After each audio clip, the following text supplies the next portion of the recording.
Welcome to Breaking Banks. So if you've been watching the crypto space over the last few years, one term that will be familiar to you, or you may not know what it is, but you've heard it, is a DAO, a distributed autonomous organization. And so this is gaining a lot of traction right now as we look at various mechanisms of taking companies and the way they operate and trying to heavily automate them. So thinking of corporations or companies as really, elements of computer code rather than sort of a legal institution as the way we've classified them typically in the 21st century.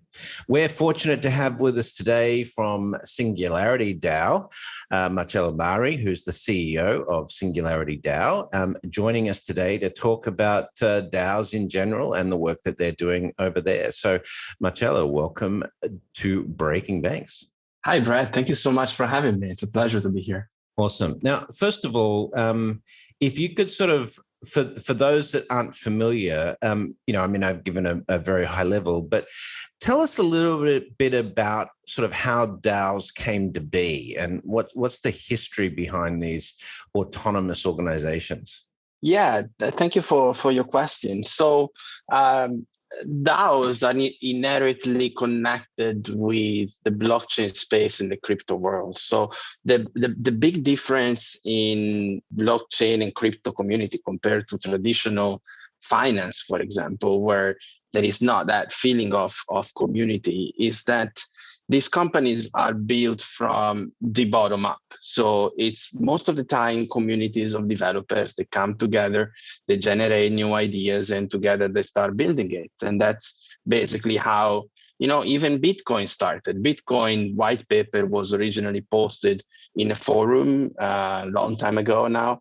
And a few thinkers in the crypto space came together and they started contributing to it in a decentralized manner. And they originated the first original white paper of Bitcoin. And then this group of people, what is suspected to be a group of people, came up with the name of Satoshi, which nobody right, still knows. The 4 Satoshis, right? Yeah, exactly. So this is the rumor. No, exactly. It's still a rumor. Nobody knows who Satoshi is or Satoshi was, because some people even think that Satoshi is probably it might be dead. If he was Halfini, unfortunately, he right. left us a few years ago. So it's very much like all geared up community from the ground up, and then. In Ethereum, which is the second largest cryptocurrency and blockchain protocol out there, experimented with the first DAO in 2016, if I'm not wrong. So they originated the very first DAO, which was a community of people coming together and voting on which investment the DAO should deploy capital into. All collaboratively, decentralized and distributed, one token equals one vote, and they were making collective decisions. Unfortunately, that DAO had a very short lifespan as it got hacked few months later, but that's a different story. So since then, the concept of DAO has evolved to what we have in today's terms. Absolutely. And so you could sort of, if you've heard about blockchain, you've probably heard about smart contracts. So in the world of Ethereum, starting around 2013, of course, we have the likes of Joe Lubin and Vitalik Buterin coming up with this concept of running smart contracts on the blockchain, as an advancement of blockchain tech. So you could sort of argue that DAOs are the ultimate smart contract, or a collection of smart contracts pulled together to represent a functional organization, right? Is that a fair description? It is a sort of a fair description, yes. I mean, smart contracts are definitely the ultimate enabler for DAOs. So in order to create a DAO, we need to ensure that there is a technological layer that ensure decentralization. And smart contracts are basically the right tool, because they act upon line of code. So there is no human bias in it. It's just technology that operates almost as a decision maker. Therefore, in the Ethereum community, the very first motto was code is law. So there are not laws written by humans, there are not laws set by humans, but there is just the law of technology and the law of codes, which I find extremely fascinating. I guess if we're going to have autonomous societies or autonomous corporations in the future, it is that sort of legal functions do get encoded. So regulation will be encoded, contracts will be encoded, and this is really the only way to create, highly autonomous societies. So DAOs, by their nature, will be, mechanisms in these autonomous societies. Let's get into SingularityDAO. If you go to SingularityDAO, you talk about DeFi, decentralized finance, and crypto tokens. But tell us a little bit about how SingularityDAO came together. Yeah, sure. So SingularityDAO, it's the spin-off from the SingularityNet Foundation. So SingularityNet has the goal of creating decentralized artificial intelligence. So our goal with SingularityNet, and I'm one of the founding members of SingularityNet, is to create an artificial intelligence that is owned by the people for the people. So the big vision here is that if we let big corporations and centralized corporation taking ownership of the creation of the superhuman artificial intelligence, then it's very hard that this AI will benefit the people itself. I mean, it will ultimately benefit the corporation. So by using the blockchain, we can ensure that the community have control over the one that we call AGI, artificial general intelligence, which we believe it will be the last invention that the humankind will need to make, because after that, the AGI would basically work for us, right? So in this sense, the blockchain presents the perfect fabric for this emergent artificial general intelligence to appear. So in this sense, if you have a community of humans controlling the advent of artificial general intelligence, we can ensure it will be democratic, fair, and benevolent, as opposed as closed and potentially malevolent. So we believe that blockchain is the perfect tool to enable this. Yeah, we had Ben Goertzel on to preview SingularityNet a few years ago. Of course, we've had Ben Goertzel and both David Hansen on the show, so we're familiar with SingularityNet and the concept of AGI in general. So wonderful. That's great. Ben's a fascinating guy. He's I've been working with Ben for the past 5 years actually. Smart. He's a genius, smart, actually. Yeah. He's a very nice guy, but he's potentially the only person that I would call a genius among the one that I know directly. His intelligence is just incredible. And to go back to your question about SingularityDAO, it was the summer of 2020 when Ben and I started to notice the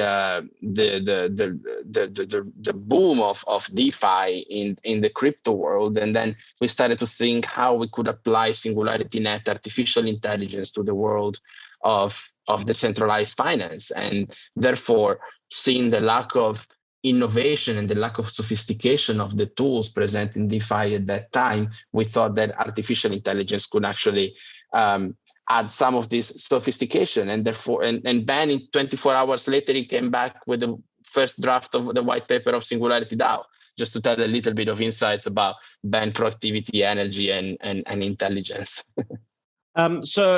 Why is 2022 an important year for DAOs? I mean, we're talking a lot about Web 3.0 and the metaverse right now, but, how do DAOs fit into 2022 for you guys? So I do think, so there has been some very interesting experiments recently with DAOs, right? Constitution DAO was probably the first one to break out, to a little bit break out of the crypto space to try to buy the first copy of the US Constitution. Unfortunately, they failed for a number of mistake by design in the DAO itself. However, this opened up to a lot of new application for DAOs. And I believe we will see more of this kind of single purpose DAO over the course of the next year. And I'm also a big advocate of utilizing artificial intelligence to actually manage these DAOs. So, I mean, we're talking about, when we're talking about AI, and you've mentioned, of course, AGI, which SingularityNet is designed to sort of create these libraries of AI capabilities and bring them together on an aggregated basis to create AGI. But when we talk about a DAO, where does the AI component of a DAO sit?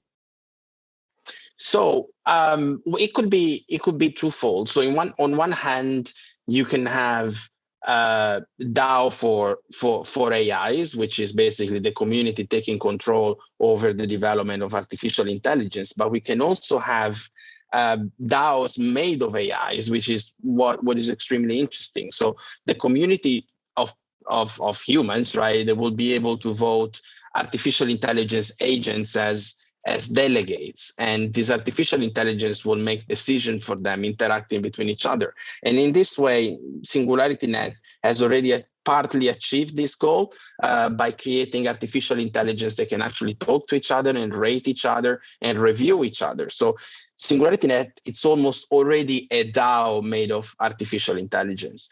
In SingularityDAO, we are actually thinking of implementing the model of AI delegates in the future, so that people would be able to vote to delegate their vote to AI avatars, for example. And these AI avatars will interact and review each other, and will make decisions for them within the DAO. But this is something that will probably happen over the course of the next 5 years. So we are still very early for that. No, I mean, obviously, sci-fi has been talking about AI-based agents, to act as your proxy in the digital sphere for a long time. So, I see that sort of a natural extension.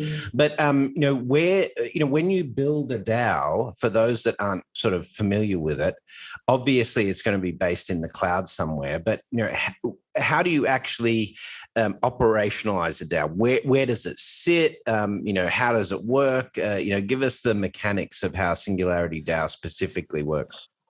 Yeah, so there are a number of tools right now that DAO can utilize in order to decentralize the decision-making processes. There are online boards connected to smart contract where people can just log in with the Web3 wallet, for example, such as MetaMask, which is the most famous one, and they have votes depending on how much tokens they hold in the DAOs, right? So in SingularityDAO, our token is this DAO token that people can get hold of in different manners, potentially buying from centralized exchanges, for example, or by farming it on our protocol. Once they have this vote, they can go on a website that works as a platform for DAO, which is called snapshot.ai.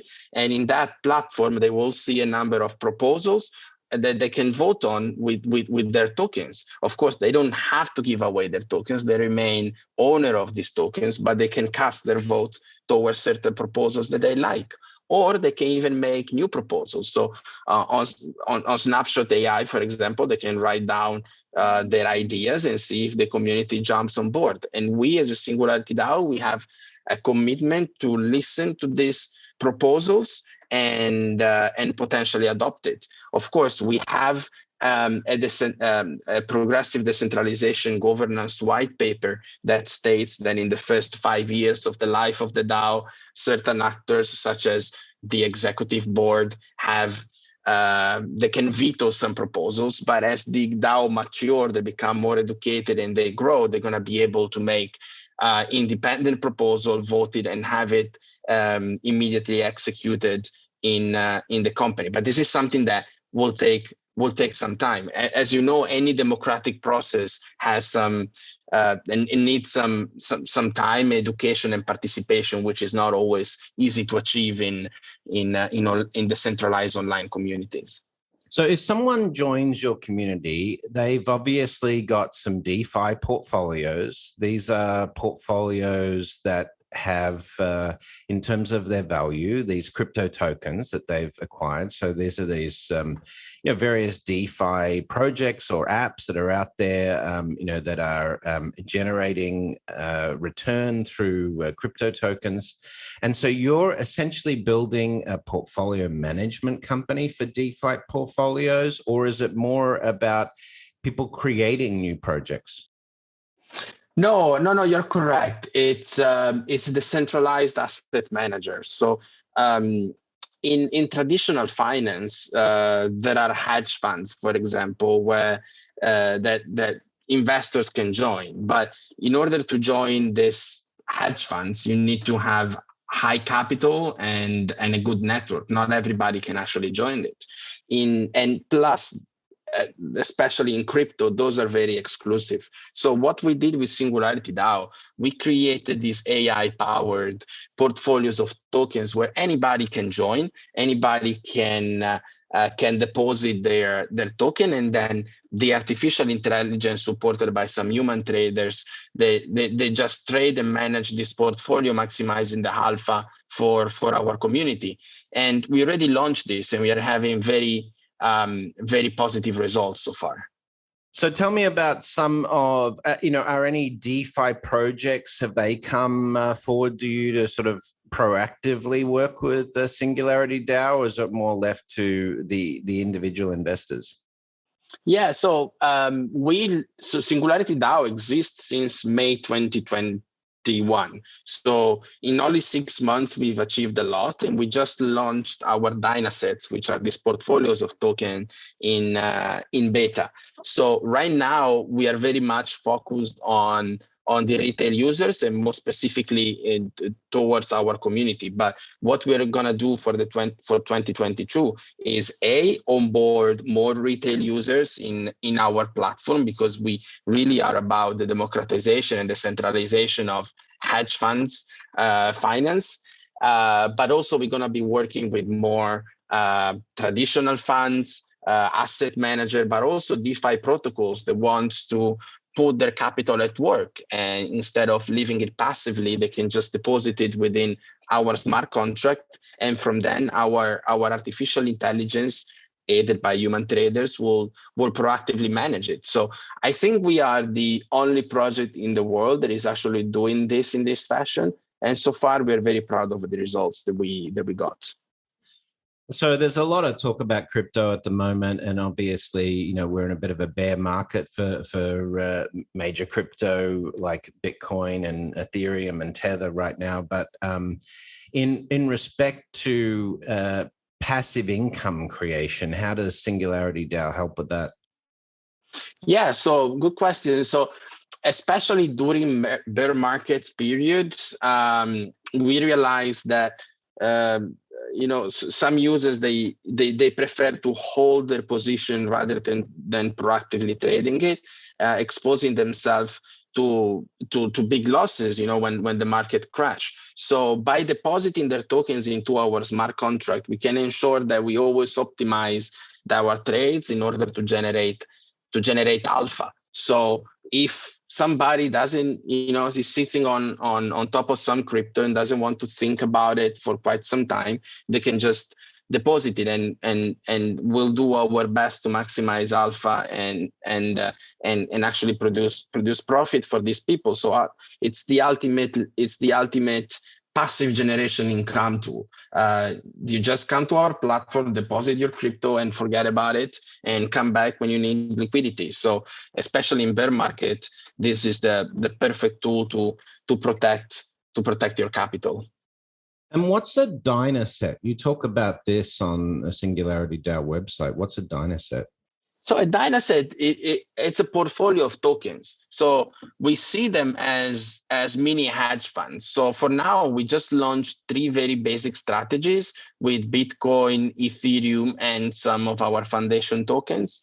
And basically, for example, I'll give you the example of the Bitcoin, Ethereum, the Ethereum stablecoin Dynaset. Users, they can deposit their funds in either stablecoins, so USDT or USDC, or Ether, and then our traders they trade them basically in within those portfolios according to their strategies, and they just can take off the profit whenever they're ready. So far, I'll give you an example, right? We have as you said, we've seen a crash in the crypto market. Our Dynasets have only lost 4% compared to the market, while Ethereum has lost 15% in the same period of time. So by depositing your funds in our Dynasets, you would have beaten the market by about 12%. So how can someone do that? How can they go and deposit funds in a Dynaset? It's super simple. You just need to have one of the currencies within the Dynaset. You go to SingularityDAO.ai. There is an app, the centralized app. You launch it, connect your wallet, and then you just deposit it. Very easy. We run on two networks, which are Binance Smart Chain, where fees are close to zero, and Ethereum, where fees are a little bit more expensive. So depending on the network that you use, you might incur in some costs. But apart from that, there's nothing else that you should be worrying about. Sounds awesome. Now, tell me a little bit more about what SingularityNet is doing these days. It's been, I guess, 18 months, 2 years since we chatted with Ben about Singularity. So how is that building, and where's that project at? SingularityNet is doing great. It's doing better than ever. So we strengthen our partnership with Cardano, with the Cardano ecosystem, which is one of the largest blockchain companies in the world.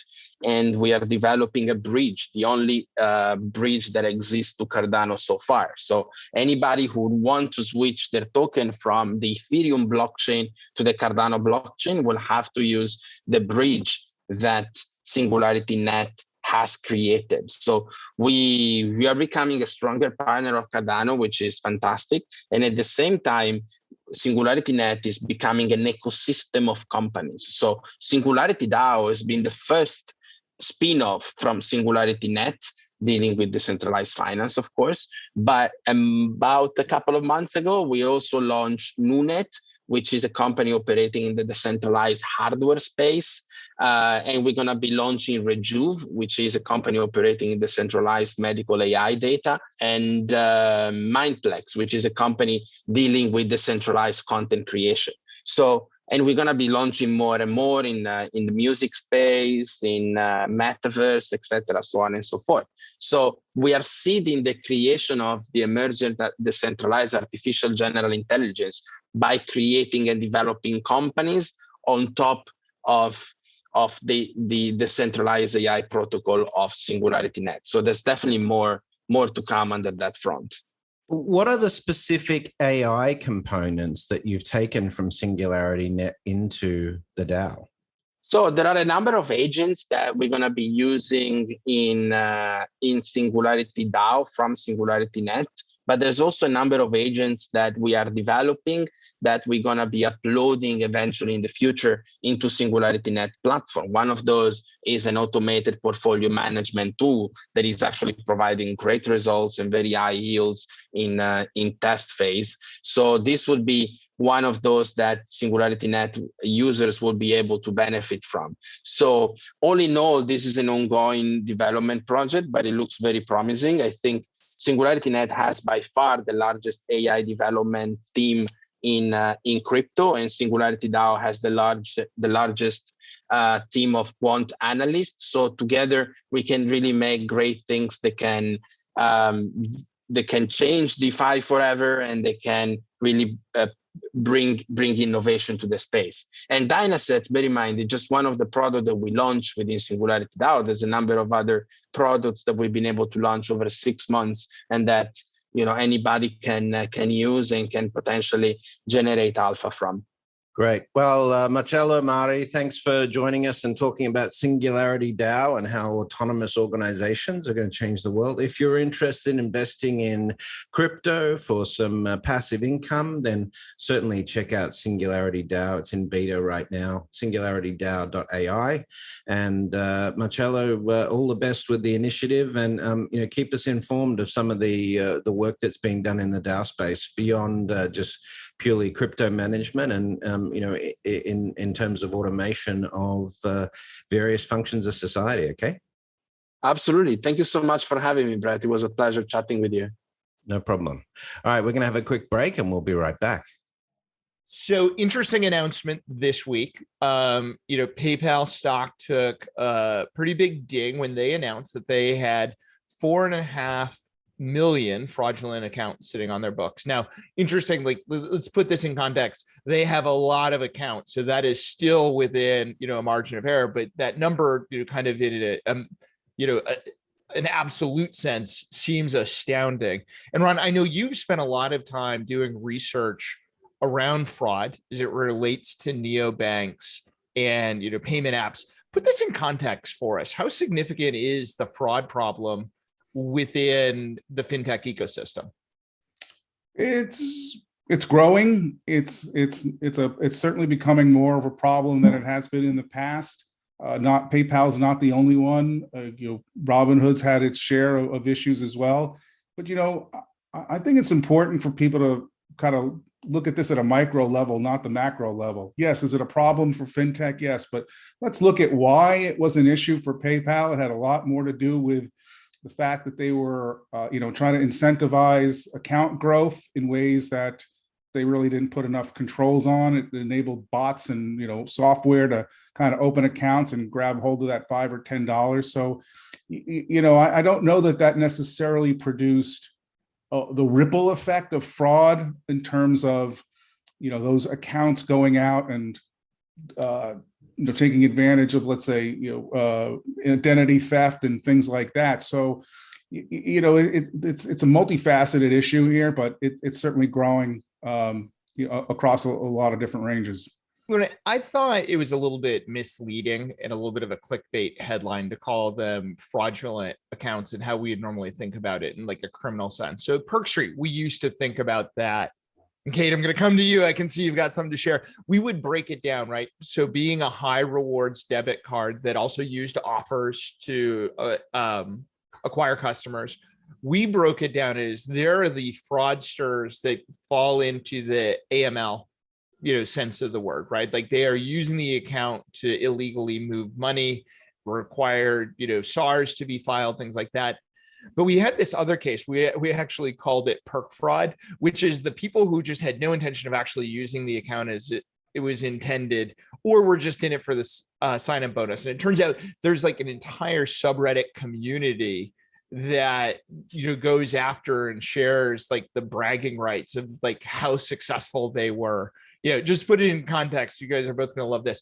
When the US Mint reintroduced the dollar coin, right, that had been a flop before, trying to get it into distribution, they offered free shipping related to it.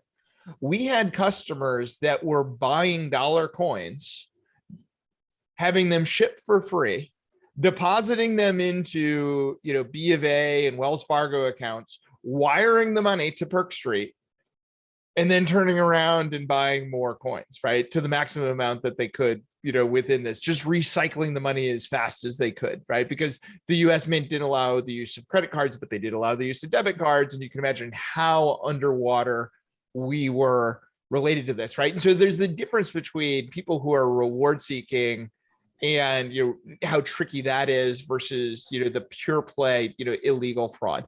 Kate, I'm curious your perspective. Well, okay, so I listened to the analyst conference live, and I noticed that even though they spoke the news and nobody really reacted to it during the conference, and they made it as if to explain it was limited. There was no material impact. They stated that, and that it was resolved, and it didn't seem like a big deal. It was the next day that somebody turned the word illegitimately created and came up with bots, because they didn't say bot during that. It was extrapolated. So then I thought, okay, what did I miss here? So I spoke to PayPal, and they actually did use it. The spokesperson said, bots were, could have been part of it. And so they admitted to that. But then I spoke to some other fraud experts about the synthetic accounts and how those were probably created by automated bot. Those were automated attacks, but there was a lot of other handmade collection of frauds. It could have been small time people harvesting, multiple cash bonuses. Plus, you mentioned the people that got word of this, free $10, and it's a combination. And they said that they actually didn't give out money to a lot of people. They said that very few people actually got the money that PayPal got somehow. They claim they got in front of this before it got too expensive. Well, knowing, in our interactions with the Chuck Payment Network and the PayPal and the Venmo folks, they're pretty, they've got really good systems around fraud and how they leverage their full network, to their benefit. I mean, really, if you think about the traditional financial institutions aren't nearly as far along in a lot of, that approach. But, it's interesting, the application of bots back in 2008 with Perk Street. Our biggest thing is we would find, the person who opens an account for everyone and their brother, literally everyone and their brother, right? You would just see they submit the same family name applications, 10 of them within 20 minutes, sorts of things. But the application of technology becomes very interesting with robotic process automation, the ability to automate a lot of this. It just happens at a much bigger scale than what we've seen in the past. The timing of this is really interesting because it actually happened last week, but then this week was when I think it was this week that Facebook revealed that they were losing users. So I think maybe the tide is going out after the pandemic. And there was so much growth during the pandemic. And even in some cases with Facebook, I'm not sure usage was growing, but it was a static, people were staying home, people were using these apps more. And so the tide's going out. And this is the beginning of, we may see more of this where people are going to be cleaning house. They may have lumped in not just bogus accounts, but dormant accounts. Who knows? I mean, Ron, this takes us to one of your and my favorite late night gripe session things, is the vanity metrics of a lot of the fintechs and how they publish and what is an active user. And to some degree, had PayPal had more stringent definitions in how they talked to the street about what an active user is, this would have been washed out long ago. Yeah, perhaps, but I think this is a bit of an anomaly in the broader range of fraud cases. I think this has a lot to do with their marketing efforts, not sort of the everyday, transactional fraud types of things that I think they've got a pretty good, got their finger on the pulse of. This was a situation where they were trying to, to grow accounts. And again, let's again put it in perspective. It's certainly not akin to the fake accounts that Wells Fargo created, intentionally. Where people were hurt, right? Yes, yeah. And so, it's funny. I feel like a real idiot because I have two PayPal accounts that are created under two different email addresses that I have. And I was getting their emails, with the promotion to, get the $5 or $10. And every time I tried to do it, it just said, no, you're not eligible. So it kind of pisses me off that a bunch of bots were creating accounts and getting the money, and I'm a legitimate. And Ron Shevlin wasn't. And I wasn't. Yeah. Ron, did you download the new PayPal app? Because if you do, I did the other day, there was $8. Oh, yes. I didn't do that either. So see, So I got $8, and I don't usually use PayPal, but coincidentally yesterday, someone PayPal'd me an invoice. So I used my $8. Nice. But that's an interesting thing, because even though they said that they're moving away from those incentives, they are still using them for existing users, because their goal now is to get deeper engagement with existing users like Ron. And the person I quoted in my story, Patty Hewitt, called them power users. So you want power users on the super app. That's what PayPal is trying to do now, the pivot they're going for. Instead of just racking up numbers. They want power users that are going to engage with the super app. And that's the challenge. Well, Ron, I want to turn this over to you, but the super app, is that the answer? Do I need to keep bundling more and more functionality to turn on the power users that Kate just described? So it's funny, I know you wanted to talk about fraud here, but Kate just opened the can of worms with the super no, app. I teed you up with super app. Go. And just remember, it's only an hour-long podcast. Yeah, so I've got a big issue with how a lot of folks are using the term super app. If you kind of look at where it has originated, in Asia, a super app, it can't simply be a bunch of financial applications. The super app in Asia gets into delivery services and ticket buying services and car sharing. It's a lot of different pieces of functionality, cross-functional, and well beyond the notion of just financial services. But the fintech industries in the US seems to have really locked in on this idea of super app. PayPal announced this, good 5 or 6 months ago. And the reality is that, look, I guess I have to reveal my age again. And I remember the 80s and the whole Citibank financial supermarket nonsense from the 80s. Oh, I forgot the supermarket reference. And so this is just, digital financial supermarket. It's not a super app, and it's not the answer to PayPal's, user growth and expansion of services. I mean, if they want to get into broad stuff, there's an opportunity to do that and truly become a super app, perhaps.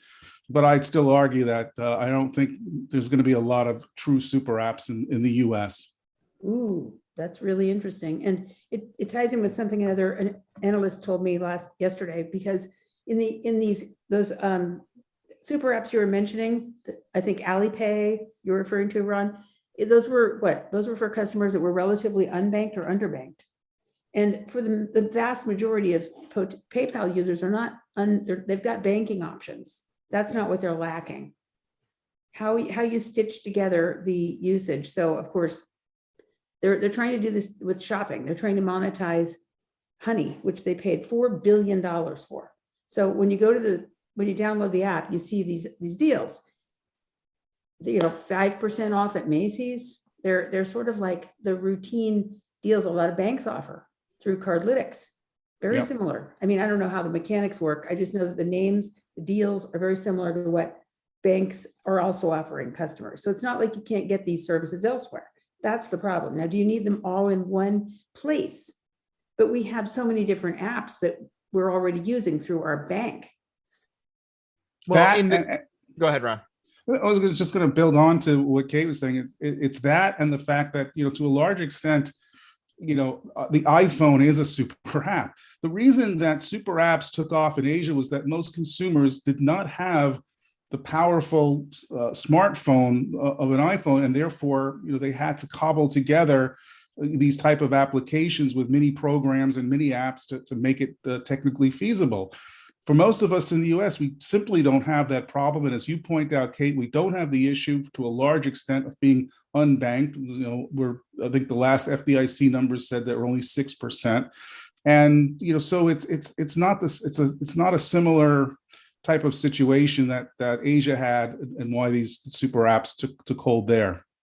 Go ahead, Jason. Sorry to interrupt you. Well, and Ron, you've changed my mind on what I wanted to talk about next is, if we think about why there was a supermarket before is pre-internet, especially pre-iPhone, the cost of having these disparate relationships was too high, right? Because I, as the individual, became the point of integration when it was paper statements coming to me, and I had to figure out, for my assets, I want them in one place, so I see a consolidated statement, and I want my spending in a single place, so it's consolidated, and I want my core checking account consolidated so that it's not disparate, because I don't want to have to be the person that bundles all of that, right? And then you begin to see things that open up like mint.com, and what the iPhone took to the extreme of this is, I guarantee if each one of you pulled out your phone, same, iPhone, but our, fingerprint, right? The actual DNA of this thing is going to be vastly different. Because, I mean, what is the friction of switching between an app on the phone, right? It's a swipe of the finger. Well, what about widgets? We just wrote about Bank of America adding a Zelle widget. And so you make these things, I've got one bank, how many different ways do I need to access these services? And when you're on the PayPal super app, it is pretty cool to see that you can do, you can do a person to person in the US, you can do an international remittance, you can capture, and if you can handle all that. I think there probably is a customer that's getting more sophisticated, that's maybe doing crypto, and they're adding on crypto, and they have plans to do more with they're doing the stable coin thing. PayPal is, that you could see a younger customer might move from a digital bank to PayPal's app because they're going to get a lot of the services. There's a savings account on there, and all of these, depending on, we have this stratification of customers and potential audiences. And I think that's another thing happening right now in the US, that we tend to generalize. Young people want this. Well, there are the elite young people. There are the people at the high end that work for the fintechs that are the ones powering Amex's platinum card. And then there are the other people at the other end that are gig workers that maybe don't have a house, that are living, they really don't have a consistent channel of money coming in. And they benefit from having maybe more tools in one place as their financial picture keeps evolving. There's a lot of different audiences that PayPal could be serving here. It's not like it's all or nothing. Yeah, I do think, Jason, though, that PayPal is kind of swimming upstream with this concept a bit, because I published something a while ago, a couple of weeks, maybe a couple of months ago at this point, on consumers' financial lives. And I try to create this graphic to show that the typical, especially millennial or Gen Z couple, probably has somewhere between 30 to 40 different relationships from a financial services perspective. They're using 5 or 6 different payment options, 3 or 4 different investing options. They probably have 2 or 3 checking accounts, savings accounts, health savings accounts. I mean, it's really ridiculous. And the idea that we're going to kind of centralize it and consolidate it into one provider's tool is just isn't feasible anymore. So, I think that PayPal's challenge is really to figure out how to replicate Square's success, which wasn't creating a super app. It was creating more of a better integrated merchant and consumer experience and network. And PayPal's got a lot of merchants, they've got a lot of consumers, but I don't think that they have the integration of that experience to the extent that Square has, and Square kind of beat them to the punch with crypto as well as some others. So, it just feels like PayPal's playing a little bit of a catch up here. But did you want to talk about fraud? Because Yeah. that's perfectly ties in, though, because I did a little research on the on fraud trends, and where I'm trying to find my file, but basically P2P fraud is cropping up more and more. P2P, and also these seemingly wire transfer fraud and ACH fraud. In IT's recent report, when they asked fraud investigators what their top concerns were and what has grown most over the last 2 years, in this order, it was ACH fraud, P2P fraud, and wire fraud. And those aren't new payment mechanisms, but the volume of, I think, all 3 of them is changing. Yeah. I was wondering. Well, and again, we need to break down the fraud, though, right? Because there's different aspects of this. There's one is, can I steal somebody's credentials, or can I steal somebody's identity and open an account, and I'm using that account now as a mule within the ecosystem, is fraud. And then now we also need to include, related to that is the people just falling for scams, right? Like the people falling for scams, and, we call it fraud, but it really is like the individual had made the mistake, whether they sent someone they didn't know money, or they, gave someone access to, their credentials. Well, Zelle cropped up as one of the leading causes of CFPB. The CFPB did an inquiry on problems that consumers are having, and among the public, the letters that were sent, Zelle was flagged very high, and they were mostly scams. And this is something that's becoming a big problem. And it's also one that's what we were originally talking about is how do we make these things convenient and that somehow build in new controls that don't add more friction. Quickly to that point, Jason, I really wish the CFPB would hire a few statisticians or maybe even people who graduated from third grade mathematics. Because look, there's a reason why Zelle is at the top of the list of these fraud issues. It's because they did $500 billion in payment volume. Yeah. CFPB has come out in the past, the most, consumer complaints are with Bank of America, JP Morgan Chase, and Wells Fargo. Duh, they're the 3 largest banks in the country. They own 80% of consumer deposit accounts. But other than that, can we look at this maybe on a per dollar, per asset level kind of a thing? So, I'm not looking to, I think we got to take the CFPB's comments around that with a bit of a grain of salt, put it in a little perspective here.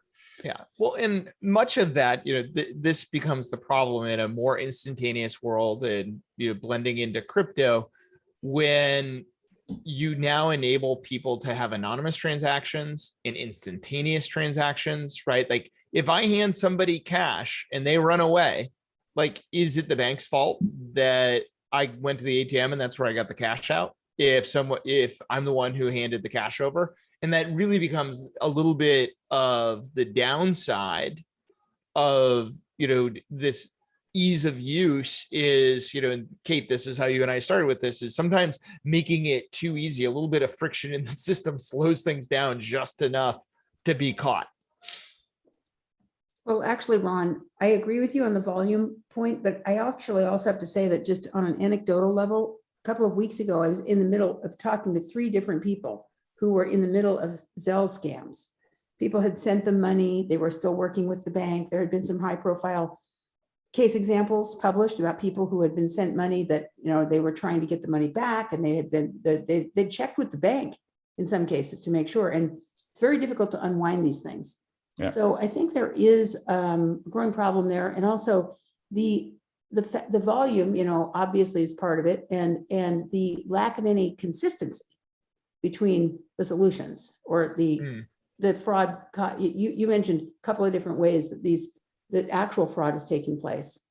So in terms of friction, though, you talk to people in Europe, they have been using 3D Secure for quite a while. There was some resistance at first to jumping through more hoops. Apparently it's no longer, either they've ironed out the hoops or people have gotten used to that, but their fraud rates apparently have gone down for e-commerce. Maybe you have fresher data on that. And the fact that 3D Secure, what do you know about how that's evolving now in the US, Ron? I'm not the expert on that. I apologize. Don't know.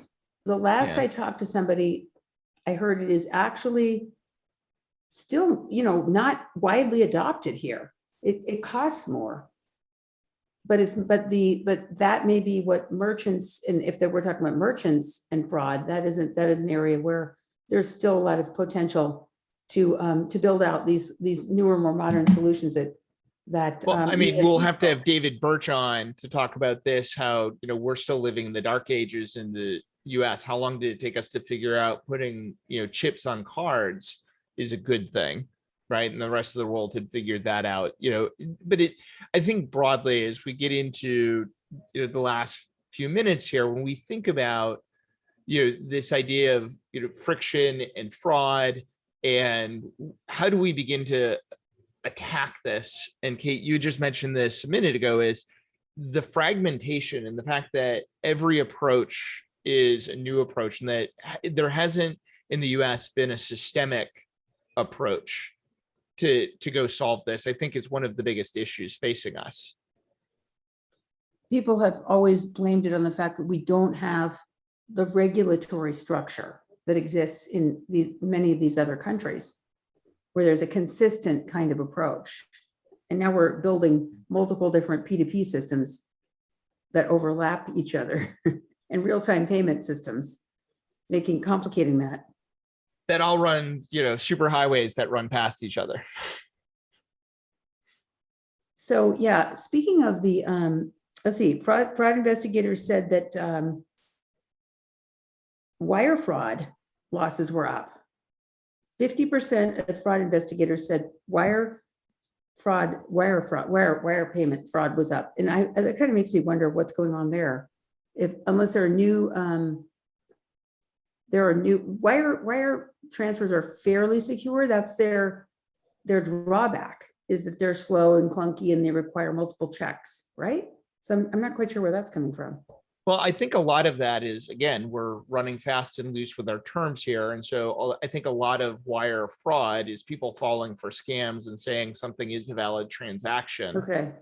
When it isn't one, and the ability for people to, through spear phishing and account takeover, be able to manage some of this. I actually almost was a victim of wire fraud where a hacker had gotten into one of the contractors' systems of our account. And when I responded approving an invoice, the hacker actually sent me wire instructions to a different institution, right?